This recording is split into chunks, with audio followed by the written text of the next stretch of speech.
India എന്ന മഹാരാജ്യത്തിൽ 29 സംസ്ഥാനങ്ങൾ, അതിൽ 5,97,464 ഗ്രാമങ്ങൾ. സത്യസുവിശേഷം അറിയാൻ ഇനിയും ദശലക്ഷങ്ങൾ. കൊയ്ത്ത് വളരെയുണ്ട്, സുവിശേഷകരോ ചുരുക്കം. വരൂ, നാം ഒന്നു ചേർന്ന് കൊയ്ത്തിന്റെ പങ്കാളികളാകാം.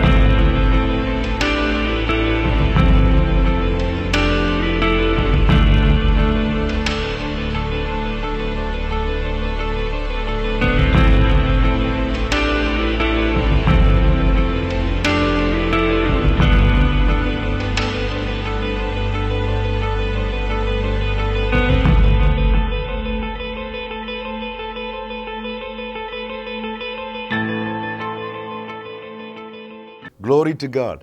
ക്രിസ്ത്യൻ റിവൈവൽ മിനിസ്ട്രീസ് ഇന്ത്യയുടെ പുതിയൊരു എപ്പിസോഡിലേക്ക് നിങ്ങളെല്ലാവരെയും സ്നേഹപൂർവ്വം സ്വാഗതം ചെയ്യുന്നു.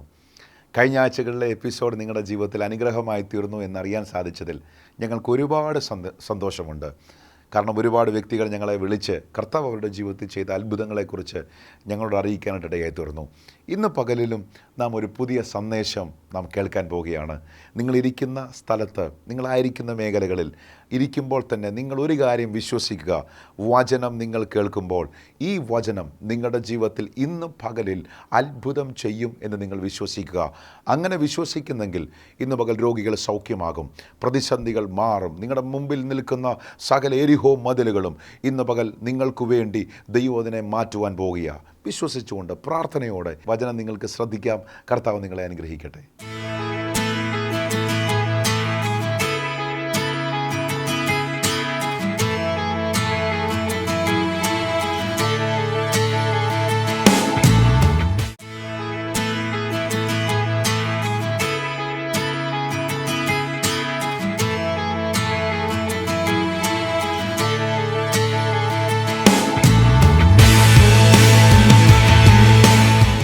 ഉൽപ്പത്തി മുതൽ വെളിപ്പാട് വരെയുള്ള പുസ്തകത്തിൻ്റെ അകത്തുനിന്ന് ഇന്ന് നിങ്ങൾക്ക് വേണ്ടത് ദൈവം തരാൻ പോവുക.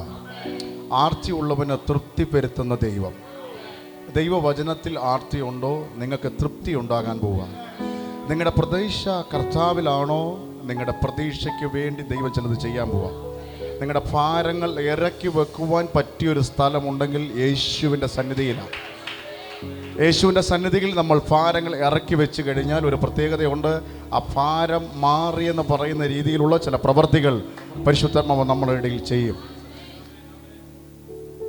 കർത്താവ് എന്നോട് പറഞ്ഞത്, എൻ്റെ പദ്ധതിയെക്കുറിച്ച് ഇന്ന് പകലിൽ എൻ്റെ ജനത്തോട് സംസാരിക്കണം. നിങ്ങളെക്കുറിച്ച്, ഈ ഭൂമിയിൽ നിങ്ങളെക്കുറിച്ച് ദൈവത്തിനൊരു പ്ലാനുണ്ട്, അഥവാ ഒരു പദ്ധതിയുണ്ട്. അത് തിന്മയല്ല, നന്മയാണ്. ഹല്ലേലൂയ. നിങ്ങളോട് തന്നെ പറയാം, എൻ്റെ ദൈവത്തിന് എന്നെക്കുറിച്ചൊരു പദ്ധതിയുണ്ട്, അഥവാ പ്ലാനുണ്ട്. അത് തിന്മയല്ല, അത് നന്മയാണ്. കാൽച്ചുവട്ടിൽ നിന്ന് അത് പറഞ്ഞുകൊണ്ടിരിക്കുമ്പോൾ തന്നെ ഒരു കാര്യം, എന്നെ ഏൽപ്പിക്കപ്പെട്ട വചന ശുശ്രൂഷയിലേക്ക് ഞാൻ കയറാൻ പോവുകയാണ്. അപ്പോൾ തന്നെ തുടക്കത്തിൽ ഞാനൊരു കാര്യം പറയട്ടെ. കാൽച്ചുവട്ടിൽ നിന്ന് മണ്ണൊലിച്ചു പോകുന്നത് പോലെ ചില മേഖലകളിൽ പ്രതീക്ഷയ്ക്കെതിരായി വന്ന ചില മേഖലകൾ നിന്റെ കാൽച്ചുവട്ടിലെ മണ്ണിനെ ഒലിപ്പിച്ചുകൊണ്ട് പോയത്. ഭൂമിയുമായി ബന്ധപ്പെട്ടുള്ള കാര്യമാണ് പറയുന്നത്. ഭൂമിയിലുള്ള വിഷയത്തിലാണ് നീ ഭാരപ്പെടുന്നത്. ആ വിഷയത്തിൽ നീ യേശുവിനെ കണ്ടാൽ പിന്നെ യേശുവിനെ വിട്ട് പോകരുത്. രോഗമുണ്ടെങ്കിൽ രോഗം സൗഖ്യമാകും, ബന്ധനമുണ്ടെങ്കിൽ ബന്ധനം അഴിയും, ജോലിയില്ലേ ദൈവം ജോലി തരും. പക്ഷേ ആ ദൈവത്തെ വിട്ട് പോകരുത്. നീ കരയുന്നത് ഭൂമിയിലുള്ള വിഷയങ്ങളെ ഓർത്തിട്ടാണെങ്കിൽ ഭൂമിയിൽ ദൈവത്തിൻ്റെ പ്രവൃത്തി ഉണ്ടാകും. പക്ഷേ നിത്യതയിൽ കർത്താവെ അങ്ങയുടെ വരവിൽ ഞാൻ എടുക്കപ്പെടുവാൻ സഹായിക്കണം. ചെറിയ വിടുതലെങ്കിലും നിങ്ങളുടെ ജീവിതത്തിൽ ദൈവം നടത്തിയിട്ടുണ്ടെങ്കിൽ ഇപ്പോൾ പ്രയാസപ്പെട്ടിരിക്കുന്ന വിഷയത്തിന്മേൽ ദൈവത്തിൻ്റെ വലിയ പ്രവൃത്തി നിങ്ങൾ കാണാൻ പോകണം. ദൈവത്തിൻ്റെ പ്ലാൻ നിങ്ങളെക്കുറിച്ച് വലിയതാണ്. ദൈവത്തിൻ്റെ ശബ്ദം നിങ്ങൾ എങ്ങനെ കേൾക്കുന്നു, അതുപോലെ ദൈവവചനത്തിൽ നിന്നും ദൈവത്തിൻ്റെ അഭിഷിക്തന്മാരിൽ നിന്നും നിങ്ങൾ കേൾക്കുമ്പോൾ ദൈവം നിങ്ങളോട് ഇടപെടുവാന്ന് മനസ്സിലാക്കുക. കടന്നു വന്ന 90% പേരോടും ഈ ഒറ്റ വാക്കിൻ്റെ അകത്ത് ഒരു ദൂത് ഞാൻ പറയുക: ദൈവത്തിൻ്റെ പ്ലാൻ വലുതാണ്. നിന്റെ പോക്കറ്റിലെ പൈസ തീർന്നു കാണും. ഹല്ലേലൂയ. നിന്റെ പ്ലാൻ തീർന്നെന്ന് വിചാരിക്കുന്നിടത്ത് ദൈവത്തിൻ്റെ പ്ലാൻ തുടങ്ങാൻ പോവാ. ദൈവം ചിലത് ചെയ്തു തുടങ്ങാൻ പോവുക. ദൈവം ചിലത് ആരംഭിക്കാൻ പോവുക. ഹല്ലേലൂയ. ദൈവം ഒരു കാര്യം പറയുമ്പോൾ കണ്ണു മടച്ച് ദൈവത്തിൽ വിശ്വസിക്കണം. ഹല്ലേലൂയ. അതിനാരുടെ അഭിപ്രായം ചോദിക്കരുത്. പൂർണ്ണമായും ദൈവത്തിൽ ആശ്രയിക്കുക. സ്വന്തം വിവേകത്തിൽ ഊന്നരുത്. ദൈവത്തിൽ ആശ്രയിച്ചാൽ ദൈവത്തിൻ്റെ പ്രവൃത്തി നിനക്ക് വേണ്ടി ഇറങ്ങി വരും. ഹല്ലേലൂയ. ദൈവത്തിൻ്റെ പ്രവൃത്തി നിനക്ക് വേണ്ടി ഇറങ്ങി വരുന്നത് നിന്റെ കണ്ണുകൊണ്ട് നീ കാണും. ദൈവം പോഷ്കു പറയുന്ന ദൈവമല്ല. ഹല്ലേലൂയ. ദൈവം പറയുന്നത് പൂർണ്ണമായി വിശ്വസിക്കുക.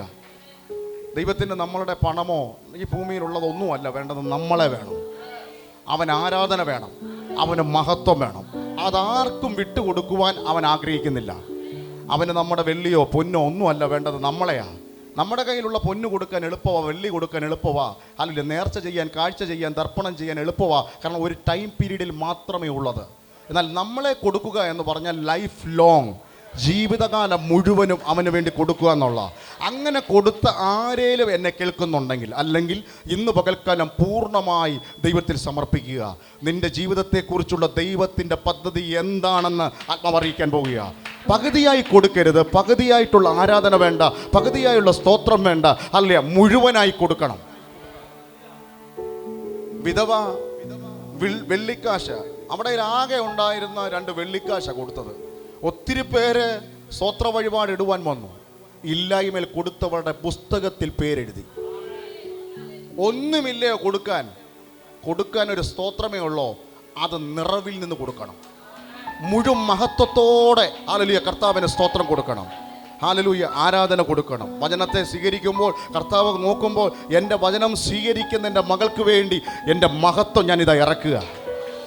പരിശുദ്ധാത്മാവിൽ എഴുതപ്പെട്ട വചനം ഇന്ന് പകലിലും നിങ്ങളോട് സംസാരിക്കുമ്പോൾ നിങ്ങളുടെ ജീവിതത്തിൽ ഏതെങ്കിലും മേഖലയിൽ തടഞ്ഞു നിൽക്കുന്ന ഏതെങ്കിലും പാറയുണ്ടെങ്കിൽ, ഏതെങ്കിലും തടങ്കൽ പാറയുണ്ടെങ്കിൽ, വെള്ളം ഒഴുകി വരുമ്പോൾ, അല്ലെങ്കിൽ ഒരു ഡാം തുറന്നു വിടുമ്പോൾ എങ്ങനെ ഒരു ഫോഴ്സ് അതിൻ്റെ ആ മണ്ടയ്ക്ക് നിന്ന് വരുന്നോ, അതുപോലെ നിന്റെ ജീവിതത്തിൻ്റെ അകത്തുള്ള തടങ്കൽ പാറകളെ ആത്മനദി ഒഴുക്കിക്കളയാൻ പോകുക.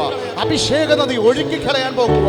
നീ പ്രതീക്ഷിക്കാതെ വന്ന ചില വിഷയത്തിന്മേൽ ദൈവത്തിന്റെ പ്ലാന്റെ അകത്ത് നീ ഉണ്ടെന്ന് ഇന്ന് പകലിലും നിനക്ക് ഉറപ്പുണ്ടെങ്കിൽ, അല്ലെ നീ ഉറപ്പിച്ചു പറ, എൻ്റെ ദൈവത്തിന്റെ പദ്ധതി വലുതാ, ഞാൻ അതിൽ വിശ്വസിക്കുന്നു. പ്രതികൂലമായുള്ള സാഹചര്യങ്ങളെ ഓവർകം ചെയ്യുന്ന ഒരു പുതിയ അഭിഷേകം, ഒരു പുതിയ കാറ്റ്, ഒരു ആത്മനദി എൻ്റെ ജീവിതത്തിൽ അടിക്കാൻ പോകും. എന്നെ കേൾക്കുന്ന നിങ്ങളുടെ ജീവിതത്തിൽ നദിയായി കാറ്റായി അവർ ഇറങ്ങാൻ പോവാ. അപ്പോസ്തലപ്രവൃത്തിയുടെ പുസ്തകം 27-ാം അധ്യായം അതിൻ്റെ 21 മുതൽ 26 വരെയുള്ള വാക്യങ്ങൾ. അപ്പോസ്തലപ്രവൃത്തിയുടെ പുസ്തകം 27-ാം അധ്യായം അതിൻ്റെ 21 മുതൽ 26 വരെയുള്ള വാക്യങ്ങൾ.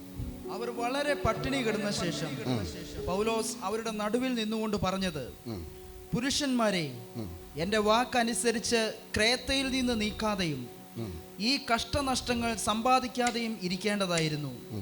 എങ്കിലും ഇപ്പോൾ ധൈര്യത്തോടിരിക്കുവാൻ ഞാൻ നിങ്ങളോട് അപേക്ഷിക്കുന്നു. ധൈര്യത്തോടിരിപ്പാൻ ഞാൻ നിങ്ങളോട് അപേക്ഷിക്കുന്നു. കപ്പലിനല്ലാതെ നിങ്ങളിൽ ആരുടെയും പ്രാണന് ഹാനി വരികയില്ല. നിങ്ങളുടെ ആരുടെയും പ്രാണന് ഹാനി വരികയില്ല. എന്റെ ഉടയവനും ഞാൻ സേവിച്ചു വരുന്നവനുമായ ദൈവത്തിന്റെ ദൂതൻ ഈ രാത്രിയിൽ എന്റെ അടുക്കൽ നിന്ന് പൗലോസേ ഭയപ്പെടരുത്. നീ കൈസരുടെ മുമ്പിൽ നിൽക്കേണ്ടതാകുന്നു. നിന്നോടുകൂടെ യാത്ര ചെയ്യുന്നവരെ ഒക്കെയും ദൈവം നിനക്ക് ദാനം ചെയ്തിരിക്കുന്നു എന്ന് പറഞ്ഞു. അതുകൊണ്ട് പുരുഷന്മാരെ, ധൈര്യത്തോടിരിപ്പീൻ. എന്നോട് അരുളി ചെയ്തതുപോലെ സംഭവിക്കും എന്ന് ഞാൻ ദൈവത്തെ വിശ്വസിക്കുന്നു. എന്നോട് അരുളി ചെയ്തതുപോലെ തന്നെ സംഭവിക്കും. ഒരു പ്രാവശ്യം ആ വാക്കൊന്ന് എടുത്ത് നിങ്ങൾ എല്ലാവരും പറയാവോ? എന്നോട് അരുളി ചെയ്തതുപോലെ തന്നെ സംഭവിക്കുമെന്ന് ഞാൻ ദൈവത്തെ വിശ്വസിക്കുന്നു. മതി. എന്നോട് അരുളി ചെയ്തതുപോലെ തന്നെ സംഭവിക്കുമെന്ന് ഞാൻ ദൈവത്തിൽ വിശ്വസിക്കുന്നു. ദൈവത്തിൽ വിശ്വസിക്കുന്ന ദൈവമക്കളെ, സകലതും നന്മയ്ക്കായി വ്യാപരിക്കപ്പെടാൻ പോവാം. ഈ ഭാഗത്തിൽ ഇറ്റലി എന്ന ദേശത്തേക്ക് പുറപ്പെടുകയാണ് പൗലോസ്. അവിടെ കൈസരെ അഭയം ചൊല്ലുകയാൽ അവിടെ ചെന്ന് ആ വിസ്താരവും കാര്യങ്ങളും ഒക്കെ നടക്കേണ്ടതായതുകൊണ്ട് ഇറ്റലിക്ക് പോകുന്ന യാത്രയിൽ പ്രതീക്ഷിക്കാതെ വന്നൊരു കാറ്റ്. ആ കാറ്റിനെ കുറിച്ച് പുസ്തകം പറയുന്നു, ഈശാനമൂലം കാറ്റ്. എന്നാൽ ഈ കാറ്റിന് മുമ്പേ അനുകൂലമായ ഒരു കാറ്റ് അവിടെ അടിച്ചായിരുന്നു. എന്നാൽ പൗലോസ് ഇവരോട് പറഞ്ഞതാ, ഈ യാത്രയിൽ കപ്പലിന് ഛേദം വരും, പക്ഷെ നമുക്കാർക്കും ഒരു ദോഷവും ദൈവം ചെയ്യത്തില്ല. എന്നാൽ ശനാധിപൻ പട്ടാള മേധാവി യഥാർത്ഥത്തിൽ കപ്പൽ ഓടിക്കുന്നവൻ്റെ വാക്ക് കേട്ട് ശാന്ത തുറമുഖത്തൂടെ കപ്പൽ മുമ്പോട്ട് കൊണ്ടുപോയി. ശാന്ത തുറമുഖത്തൂടെ മുമ്പോട്ട് പോയപ്പോഴാണ് പ്രതീക്ഷിക്കാത്ത ഈശാനമൂലൻ. നീ പ്രതീക്ഷിക്കാത്ത ഈശാനമൂലം കാറ്റ് നിന്റെ ജീവിതത്തിൽ അടിച്ചാലും, അല്ലെ അടിക്കുന്നുണ്ടെങ്കിലും, നിന്റെ കുടുംബത്തിൽ അടിക്കുന്നുണ്ടെങ്കിൽ, നിന്റെ കുഞ്ഞുങ്ങളുടെ ജീവിതത്തിൽ ഏതേലും മേഖലയിൽ അടിക്കുന്നുണ്ടെങ്കിൽ, നിന്റെ പ്രെയർ ലൈഫിൽ അടിക്കുന്നുണ്ടെങ്കിൽ, ഏതേലും മേഖലയിൽ പ്രതീക്ഷിക്കാത്ത ഈശാനമൂലൻ അടിക്കുന്നുണ്ടെങ്കിൽ, പൗലോസിനെ പോലെ ഉറപ്പുള്ള ഒരാൾ നിന്റെ വീട്ടിലുണ്ടെങ്കിൽ, അല്ലെ നിനക്ക് ഒരു ഉറപ്പുണ്ടെങ്കിൽ, ഒരു കുടുംബത്തിൻ്റെ അകത്ത് ദൈവത്തിൽ വിശ്വസിക്കുന്ന ആരേലും ഒരാളുണ്ടെങ്കിൽ, ഈശാനമൂലനെ കണ്ട അവൻ ഭയപ്പെടത്തില്ല. പ്രതീക്ഷിക്കാതെ വന്ന കാറ്റ് കണ്ട അവൻ ഭയപ്പെടത്തില്ല. ഒരു ദൂതുണ്ട്, കപ്പലിന് ഛേദം വരാം. നിനക്ക് പല നഷ്ടങ്ങൾ വന്നു കാണും, നിന്റെ ജീവിതത്തിൽ പല പ്രയാസങ്ങൾ വന്നു കാണും, പല ദുരിതങ്ങൾ വന്നു കാണും, പല കഷ്ടങ്ങൾ വന്നു കാണും. മനുഷ്യ, ഇന്നും ഞാൻ ഒരു ദൂത് പറയാ, ജീവനോട് ഇരിക്കുവാൻ ദൈവത്തിന്റെ കൃപ നിന്റെ മേൽ തന്നത് കൊണ്ട് ഒരു ദൂത് പറയാ. പ്രതീക്ഷിക്കാതെ വന്ന ഈശാനമൂലനെ ഓവർകം ചെയ്യുന്ന ദൈവത്തിന്റെ ഒരു പ്രവൃത്തി നിന്റെ മേൽ വരികയാ. യോശുവയോട് പറഞ്ഞതുപോലെ ഒരു ദൂത് പറയാ, അത് ഉറപ്പും ധൈര്യം ഉള്ളവനായിരിക്കുക. പല അഭിഷിക്തന്മാരും പല ദൈവമക്കളും ദൈവത്തിന്റെ സന്ദേശം കേട്ടിട്ടും ദൈവം ആഗ്രഹിച്ച നിലവാരത്തിൽ മുമ്പോട്ട് പോകുമ്പോൾ അവരുടെ ധൈര്യത്തെ, അവരുടെ ഉറപ്പിനെ അഥവാ നിശ്ചയത്തെയാണ് പിശാച് ചോർത്തുന്നത്. നിന്റെ മേൽ വാഗ്ദത്തമില്ലാഞ്ഞിട്ടല്ല, നിന്റെ മേൽ അഭിഷേകമില്ലാഞ്ഞിട്ടല്ല, പടക്കളത്തിൽ പോരാടുന്ന ആത്മനിയോഗത്തിൽ മുമ്പോട്ട് പോകുന്ന ഒരു പടയാളിയെ സംബന്ധിച്ച് അവൻ്റെ ധൈര്യവും അവൻ്റെ നിശ്ചയവും ചോർന്നാൽ, അത് കുറഞ്ഞാൽ ആത്മനിയോഗത്തോടെ അവന് മുമ്പോട്ട് പോകാൻ കഴിയത്തില്ല. നിങ്ങളെക്കുറിച്ചുള്ള ദൈവ പദ്ധതി വളരെ വലുതാണ്. എന്നാൽ ഇടയ്ക്കിടയ്ക്ക് പല സമയങ്ങളിൽ പലരിലൂടെ മുഖാന്തരം വന്ന ഈശാനമൂലൻ്റെ നടുവിൽ ആത്മാവ് പറയുന്നു, ഉറപ്പുള്ളവരായിരിക്കുക, ധൈര്യപ്പെട്ടിരിക്കുക. ഉറപ്പുള്ളവനും ധൈര്യപ്പെട്ടിരിക്കുന്ന നിന്റെ വാക്കിന് ദൈവം ചിലത് കൽപ്പിക്കാൻ പോകുക. രാത്രിയിൽ പൗലോസിന്റെ ജീവിതത്തിൽ ദൂതൻ മുഖാന്തരം അരുളി ചെയ്തതുപോലെ ഇന്ന് ഈ പ്രഭാതത്തിൽ സഭയോടുള്ള ബന്ധത്തിൽ എന്നെ കേൾക്കുന്ന ദൈവജനമേ, ആത്മാവ് നിങ്ങളോട് പറയാൻ പറയുന്നു, ഉറപ്പും ധൈര്യമുള്ളവനായിരിക്കുക. ഹല്ലേലൂയ. ഒരു ദ്വീപിൽ കർത്താവ് നിന്നെ കൊണ്ടുപോകാൻ പോകുന്നു.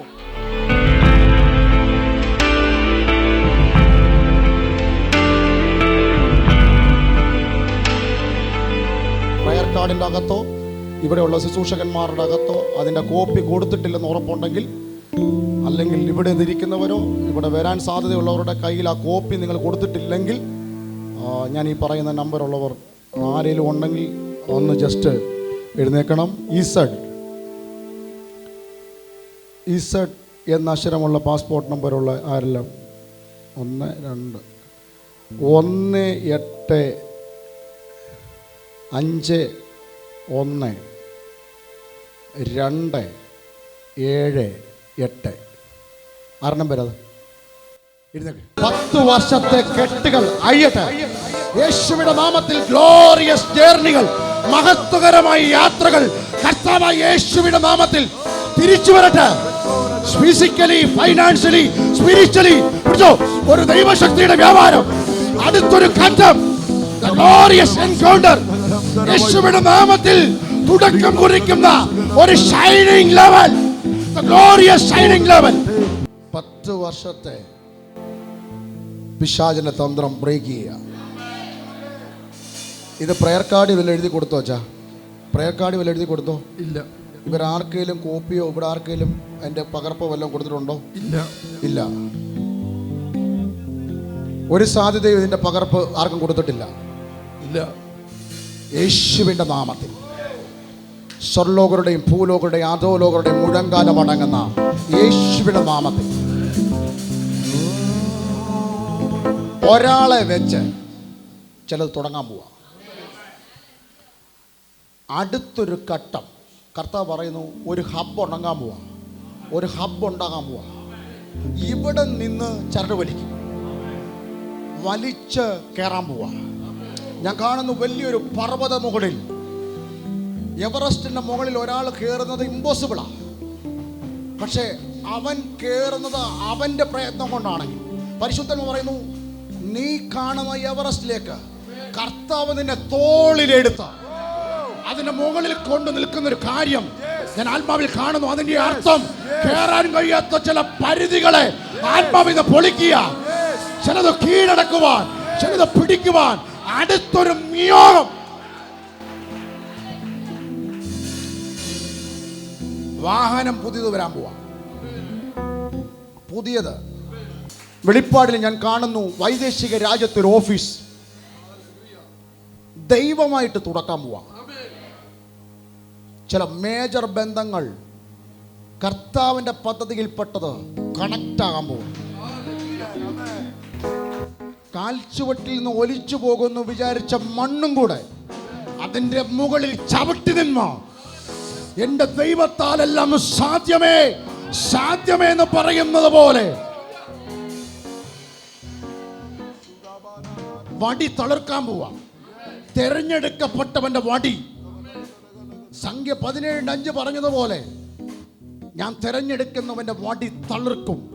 ഇങ്ങനെ ഇസ്രായേൽ മക്കൾ നിനക്ക് വിരോധമായി പറഞ്ഞ പിറുപിറുപ്പ് ഞാൻ നിർത്തലാക്കും. ആ ഗ്ലോറിയസ് റിട്ടേണിന്റെ shining, the glorious shining, glorious റിട്ടേണിന്റെ ആദ്യത്തെ അടയാളം ഗ്ലോറിയസ് ഷൈനിങ്. അത് ഡിക്ലെയർ ചെയ്യുന്നു. ദൈവം ചിലതിനെ വെട്ടിക്കളയുന്നു. മീഖായിലും സൈന്യവും ഇവിടെ യേശുവിന്റെ സാന്നിധ്യം നിൽക്കുന്ന മാത്രയിൽ ആത്മാവിനോട് പറയുന്നു, പ്രോപ്പർട്ടികളുടെ അകത്തുനിന്ന് വാഴ്ച നടത്തുമെന്ന് വാദിച്ച് കെട്ടിവെച്ച ചിലത് പോയതിന്റെ അടയാളം, അവർ പോയതിന്റെയും ആത്മാവ് പരിവർത്തിച്ചതിന്റെ അടയാളം 8-ാം തീയതിക്കകത്ത് കാണും. യേശുവിന്റെ നാമത്തിൽ അതിനെ റിലീസ് ചെയ്യുന്നു. ഇദ്ദേഹത്തിനെ ശനിയാഴ്ച ആത്മാവ് എഴുന്നേൽപ്പിച്ച് ദൂത് പറഞ്ഞു. ഇദ്ദേഹത്തിന്റെ പാസ്പോർട്ട് ഉൾപ്പെടെ ദൂത് പറഞ്ഞു. അപ്പോൾ നമ്മൾ സാധാരണ ചോദിക്കാറുണ്ട്, ഇവിടെ വല്ല എഴുതി കൊടുത്തതാണോ, ആൾക്കാരോട് പറഞ്ഞതാണോ, ഫേസ്ബുക്കിൽ ഇട്ടതാണോ, വാട്സപ്പിൽ കൊടുത്തതാണോ, ഇനി ഏതെങ്കിലും രീതിയിൽ അറിയാൻ സാഹചര്യമുണ്ടോ? അദ്ദേഹം പറഞ്ഞു, ഒരു കാരണവശാലും ആർക്കും കൊടുത്തിട്ടുമില്ല, ഒന്നും ചെയ്തിട്ടുമില്ല. അപ്പോൾ ഒരു ദൂത് കർത്താവ് ഇടപെട്ടു. ഇവിടെ നിന്നോട് ഇടപെട്ടുകൊണ്ടിരിക്കുന്ന സമയത്ത് നിന്റെ വർഷങ്ങളായി മുടങ്ങിക്കിടക്കുന്ന വിൽപ്പനയെ തടഞ്ഞ ചിലത് ഇപ്പോൾ ദൂതനിറങ്ങി വെട്ടുന്നെന്ന്. അച്ഛാ, ഒരു നിമിഷം ഒന്ന് ഓടി വരാം. നിന്റെ വീടിന്റെ അകത്ത് വർഷങ്ങളായി വിൽപ്പനയെ തടഞ്ഞ കെട്ട ഇവിടെ വെച്ച് ബ്രേക്ക് ചെയ്യുക, വഴി തുറക്കുവാന്ന്. ഞാൻ അന്ന് ഇവിടുന്ന് വീട്ടിൽ പോയി. ഞാൻ ഇവിടുന്ന് ഇറങ്ങിയപ്പോൾ തന്നെ എൻ്റെ മൊബൈലെടുത്ത് മിസ് കോൾ നോക്കി. ഞാനൊരു മിസ് കോൾ കണ്ടു. ഞാൻ ആ നമ്പറിൽ വിളിച്ചു. എൻ്റെ വർഷങ്ങളായിട്ട് മുടങ്ങിക്കിടന്ന പ്രോപ്പർട്ടി മേടിക്കാനായിട്ട് ഏത് സമയത്ത് പാസ്റ്റർ ഇവിടുന്ന് പ്രൊഫസൈ ചെയ്തോ ആ സമയത്ത് എൻ്റെ ടെലിഫോണിൽ മിസ് കോൾ വന്നു. ഹല്ലേലൂയ. പിറ്റേ ദിവസം ആ വ്യക്തി എന്നോട് ആവശ്യപ്പെട്ടിട്ട് ഇന്ന സ്ഥലത്ത് വരണമെന്ന് പറഞ്ഞ് ഞാൻ പോയി ആ വ്യക്തിയെ കണ്ടു. ദൈവം വലിയ.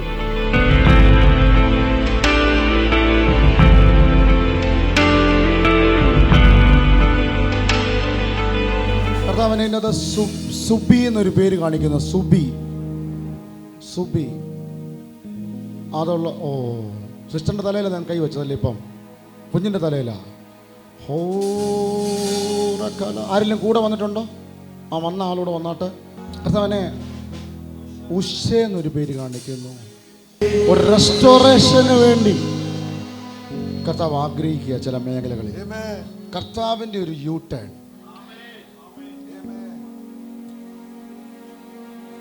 നിങ്ങളെ ദൈവം ഒത്തിരി മാനിച്ചു. എന്നെ മാനിക്കുന്നവരെ മാനിക്കുമെന്ന് വചനം പറയുന്നത് പോലെ ദൈവം നിങ്ങളെ മാനിച്ചതാണ്. ഇപ്പോൾ നിൽക്കുന്നത് ഭയങ്കര കൃപയിലാണ്. എതിർപ്പുകളുടെ നടുവിൽ, കേസുകളുടെ നടുവിൽ ജയിപ്പിച്ചൊരു ദൈവം.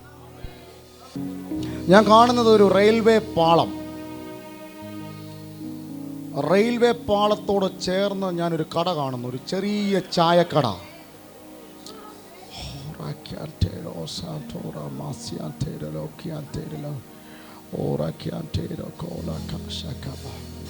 ചെറിയ തുടക്കത്തെ വലുതാക്കിയ ദൈവം. അത് നടത്തിയ ആളിപ്പം നിലവിലില്ല, പോയി.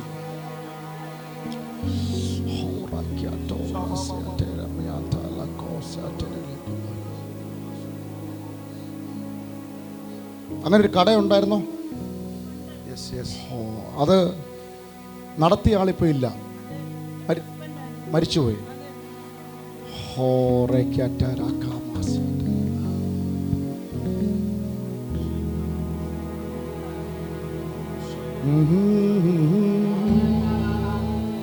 മിറ്റം അധികമില്ലാത്തൊരു വീട് ഞാൻ കാണും. അങ്ങനെ ഒരു വീടുണ്ടോ? 3 സെന്റ്. മിറ്റം അധികം ഇല്ല, 2 നില വീടാ കാണുന്നേ. 2 നില വീടാ. ദൈവത്തിന്റെ വലിയ സ്പർശനം.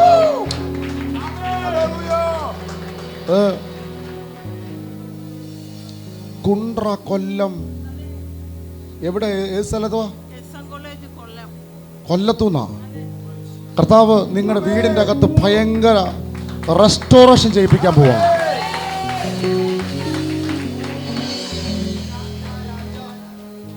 ചില മക്കളെ പിടിക്കുമെന്ന് പറഞ്ഞില്ലേ, ചിലരെ തൊടുവെന്ന് പറഞ്ഞില്ലേ. ദൈവം ചിലതിനെ തൊടാൻ പോവാ. കർത്താവിനെ അറിഞ്ഞെങ്കിലും ആ നിലവാരത്തിൽ കയറിപ്പോകാൻ കഴിയാത്ത ഒരു മകളെ ദൈവം തൊടാൻ പോവാ.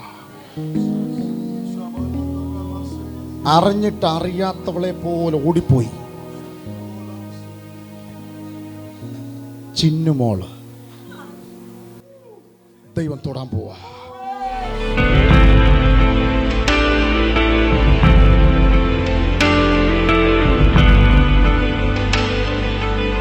റാഷിദ സിസ്റ്റർ വരുന്ന എഴുതിയാക്കോ. റാഷിദ ഒന്ന് ഫ്രണ്ടിലോട്ട് വന്നാട്ടോ. ഒന്ന് ഈ സഹോദരിയുടെ പേര് കഴിഞ്ഞ 2 ആഴ്ചയ്ക്ക് മുമ്പേ വിളിച്ച് പറഞ്ഞ എത്ര പേര് കേട്ടതാണ്? റാഷിദ. കർത്താവ് ഈ സഹോദരിയെ ഫ്രണ്ടിൽ വിളിച്ചു. റാഷിദ എന്ന പേര് പറഞ്ഞു. വയറ്റിലുള്ളൊരു മുഴ ദൈവം എടുത്തു കളയുന്നു, ആ സ്പോട്ടിൽ എടുത്തു കളയുന്നെന്നാണ് പറഞ്ഞത്. 3 ആഴ്ചയ്ക്ക് മുമ്പാണ് സിസ്റ്ററെ, നവംബറിൽ അല്ലേ? 2018 നവംബറിലാണ് കർത്താവ് പേര് വിളിച്ച് പരിശുദ്ധ ആത്മാവ് ദൂത് പറഞ്ഞത്. ഞാനൊരു ദൂത് പറയാം. നീ ഏത് ജാതിയിൽപ്പെട്ടതാണേലും, ഏത് മതത്തിൽപ്പെട്ടതാണേലും, ഏത് സമുദായത്തിൽപ്പെട്ടതാണേലും വിശ്വസിക്കുന്നെങ്കിൽ കർത്താവ് യേശുവിൻ്റെ നാമത്തിലുള്ള അത്ഭുതം, ജാതി നോക്കാതെ, മതം നോക്കാതെ, സമുദായം നോക്കാതെ, നിറം നോക്കാതെ, നിന്റെ പണം നോക്കാതെ, നിന്റെ കുടുംബ മഹിമ നോക്കാതെ ഇടപെടുന്നൊരു ദൈവമുണ്ട്. അവന് വെള്ളി വേണ്ട, പൊന്നു വേണ്ട, നിന്നെ മതി. മനുഷ്യർക്ക് ചിലപ്പം വെള്ളി വേണമായിരിക്കാം, പൊന്നു വേണമായിരിക്കാം. എൻ്റെ ദൈവത്തിന് നിന്നെ മതി. ഈ മകളെ കർത്താവ് പേര് ചൊല്ലി വിളിച്ചു. കർത്താവ് സൗഖ്യമാക്കി. ഞാൻ ഓരോ ആഴ്ചയിലും കർത്താവ് ഇടപെടുന്നതും കർത്താവ് കേൾപ്പിക്കുന്നതും കാണിക്കുന്നതുമായ വെളിപ്പാടും ദൈവശബ്ദം അനുസരിച്ചാണ് ഓരോരുത്തരോട് ദൂത് പറയുന്നത്. പക്ഷെ അടുത്ത ആഴ്ച അവർ വരുമ്പോൾ എൻ്റെ തലയിൽ ബുദ്ധിയിൽ നിന്ന് പറയുന്നതല്ലാത്തത് കൊണ്ട് ആ പേരോ ദൂതോ ഓർക്കാറില്ല. ഒരു വ്യക്തിയുടെ പേര് വിളിക്കുമ്പോൾ അവർക്ക് അവരോട് പറയുന്ന ദൂത് ഓർക്കാം. എന്നാൽ 10-15 വർഷമായിട്ട് ഇങ്ങനെ അനേകരോട് കർത്താവ് ഇടപെടുന്നത് കൊണ്ട് എന്നെ അതിന് ദൈവം ഉപയോഗിക്കുന്ന ആളുകളുടെ കൂട്ടത്തിൽ ഒരാളാക്കിയതായതുകൊണ്ട് എനിക്കെല്ലാവരെയും ഓർക്കാൻ പറ്റത്തില്ല. പക്ഷേ ഈ സഹോദരിയെ കൊണ്ടുവന്ന സഹോദരൻ എന്നെ വിളിച്ച് ഞാൻ അവിടെ നിൽക്കുമ്പോൾ എന്നോട് പറഞ്ഞു, ബിഷപ്പെ ഓർമ്മയുണ്ടോ, ഞങ്ങളുടെ കൂടെ വന്ന ഒരാളുടെ പേര് വിളിച്ച് ബിഷപ്പ് ഇടപെട്ടു, പരിശുദ്ധാത്മാവിലുള്ള ദൂത് പറഞ്ഞു. ആൾക്ക് മുഴ റൈറ്റ് സൈഡിലായിരുന്നോ ലെഫ്റ്റ് സൈഡിലായിരുന്നോ? ലെഫ്റ്റ് സൈഡിൽ മുഴയുണ്ടായിരുന്നു. 3-4 മാസമായിട്ട് അതിൻ്റെ വലുപ്പവും വേദനയും അനുഭവിക്കുന്നുണ്ടായിരുന്നെന്നാണ് പറഞ്ഞു. ശരിയായിരുന്നോ? ഉണ്ടായിരുന്നു. ആ മുഴയുൾപ്പെടെ വേദന ഉൾപ്പെടെ കർത്താവ് പേര് ചൊല്ലി വിളിച്ച ഇതേ ഹോളിൽ ആ ദിവസം തന്നെ സൗഖ്യമാക്കി. സൗഖ്യമായോ സിസ്റ്ററെ? ആയി. എന്നാലും ഉറപ്പിച്ച് പറയുക, ഇതാ സാക്ഷിയുടെ സമൂഹം.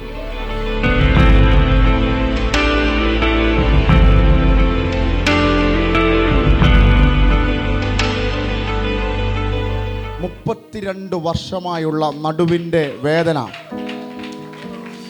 ആ ബുദ്ധിമുട്ട് എന്താണെന്ന് കുനിയാൻ നിവരുവാൻ ഒത്തിരി പ്രോബ്ലംസ് ഉണ്ടായിരുന്നു അല്ലേ അമ്മച്ചി? ഉണ്ടായിരുന്നു. കഴിഞ്ഞ ദിവസം അമ്മച്ചിക്ക് വേണ്ടി പ്രാർത്ഥിച്ചു. അതിന് ദൈവം എന്നെ ഉപയോഗിച്ചു. പക്ഷെ സൗഖ്യമാക്കിയത് യേശുവാണ്. അമ്മച്ചി ആരാ സൗഖ്യമാക്കിയേ? പ്രാർത്ഥിച്ചതിന് ശേഷം ഇതുവരെ ഉണ്ടായിട്ടില്ല. എത്ര നാളായി ഇപ്പം പ്രാർത്ഥിച്ചിട്ട്? 1.5 മാസം. 32 വർഷമായി ഉണ്ടായിരുന്ന നടുവിൻ്റെ വേദന, കണ്ണുകളിലെ ബുദ്ധിമുട്ട്, കൈകാലുകളുടെ വേദന, നടക്കുവാൻ കഴിയാത്ത വേദനകളെ 1.5 മാസം മുമ്പ് പരിശുദ്ധാത്മാവ് ഇടപെട്ടു. ആ നിമിഷം മുതൽ കർത്താവ് സൗഖ്യമാക്കി.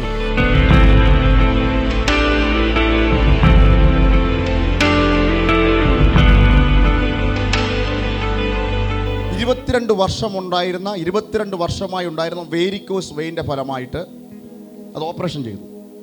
കാൽ ഓപ്പറേഷൻ ചെയ്തു. അതിൻ്റെ ഫലമായിട്ടൊരു മുറിവുണ്ടായി അല്ലേ? ആ മുറിവ് 22 വർഷമായിട്ട് കരിയുന്നില്ലായിരുന്നു. എന്നാൽ ഞാൻ പ്രാർത്ഥിച്ചതിന് ശേഷം ഇവിടെ പ്രാർത്ഥിച്ച ഒലിവ് ഓയിൽ കൊടുത്തു വിട്ടു. 22 വർഷമായി ഓപ്പറേഷൻ ചെയ്തിട്ടും കരിയാത്ത മുറിവ് യേശു സൗഖ്യമാക്കി.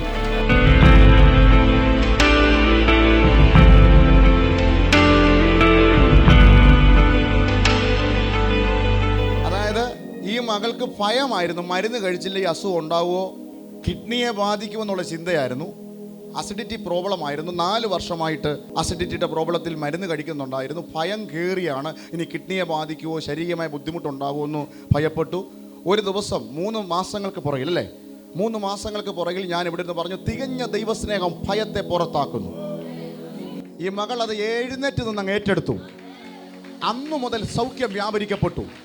ഇപ്പോൾ 3 മാസമായി 4 വർഷമായി കഴിച്ച മരുന്നിനെ ദൈവം നിർത്തലാക്കി നമ്മളുടെ നടുവിൽ സാക്ഷ്യത്തോടെ നിർത്തിയിരിക്കുക. കർത്താവ് കൊടുത്ത വിടുതലിന് സ്തോത്രം.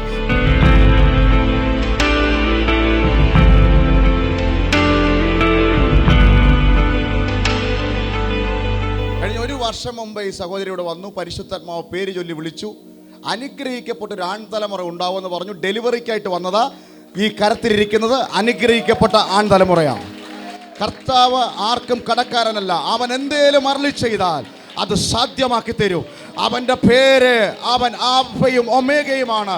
അവൻ സർവശക്തിയുള്ള ദൈവമാണ്. കർത്താവേ, അങ്ങ് അരുളി ചെയ്ത വാഗ്ദത്തം നടന്നതിന് സ്തോത്രം. ഈ കുഞ്ഞുണ്ടാകുന്നതിന് മുമ്പേ ഒരഭിഷിക്ത തലമുറ ദൈവം കൊടുക്കുമെന്ന് പറഞ്ഞല്ലോ. ഒരഭിഷിക്തനായ തലമുറയെ കൊടുത്ത് മാനിച്ചതിന് സ്തോത്രം. ഇപ്പോൾ തന്നെ ഞങ്ങൾ ദൂരത്തിൽ കണ്ടുകൊണ്ടിരിക്കുന്ന ആരെങ്കിലും തലമുറയുടെ വിഷയത്തിൽ ഭാരപ്പെടുന്നവർ, തലമുറകൾ വർഷങ്ങളായി കിട്ടാത്ത ആരെങ്കിലും യേശുവിന്റെ നാമത്തിൽ ഉണ്ടെങ്കിൽ ഇപ്പോൾ ഞങ്ങൾ പ്രാർത്ഥിക്കുന്നു, അസാധ്യം സാധ്യമായി തീരുക, അത്ഭുതങ്ങൾ ഉണ്ടായി വരിക. യേശുവിന്റെ നാമത്തിൽ ക്രിയേറ്റീവ് മിറാക്കിൾ ഞങ്ങൾ കുടുംബങ്ങളുടെ മേൽ ഡിക്ലെയർ ചെയ്ത് പ്രാർത്ഥിക്കുന്നു. മുഴുവൻ മഹത്വം അങ്ങേക്ക് തരുന്നു.